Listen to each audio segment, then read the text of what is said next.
Kunnathunad MLA. PV. ശ്രീനിജനെ കടന്നാക്രമിച്ച് 2020 തെരഞ്ഞെടുപ്പ് convention. തെരഞ്ഞെടുപ്പിൽ മത്സരിക്കാനായി PV. Sreenijan തന്നെ മുൻപ് സമീപിച്ചിട്ടുണ്ടെന്നും 2000 കോടി രൂപയുടെ വികസനം എം.എൽ.എ. സ്വന്തം വീട്ടിലാകും നടത്തിയിട്ടുണ്ടാകുമെന്നും 2020 പ്രസിഡന്റ് സാബു എം. ജേക്കബ് വിമർശിച്ചു. എന്നാൽ ആരോപണങ്ങൾക്ക് മറുപടി പറയാനില്ലെന്ന് പി.വി. ശ്രീനിജൻ സാമൂഹിക മാധ്യമങ്ങളിലൂടെ വ്യക്തമാക്കി. തദ്ദേശ തെരഞ്ഞെടുപ്പിന് മുന്നോടിയായി കോലഞ്ചേരിയിൽ സംഘടിപ്പിച്ച സംസ്ഥാനതല തെരഞ്ഞെടുപ്പ് കൺവെൻഷനിലാണ് എം.എൽ.എക്കെതിരായ സാബു എം. ജേക്കബിന്റെ പരാമർശം.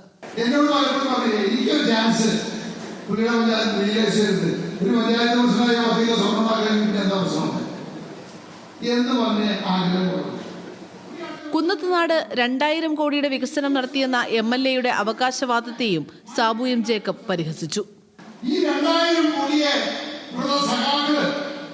ഉദ്യോഗസ്ഥന്മാരെ പറഞ്ഞു പറ്റിച്ച് അടിച്ചു മാറ്റിക്കൊണ്ട് പോയിട്ടുണ്ടാവുന്നതാണ്. പിന്നെ ഈ പോസ്റ്റ് കണ്ടപ്പോഴാണ് എനിക്ക് സമാധാനമായത്.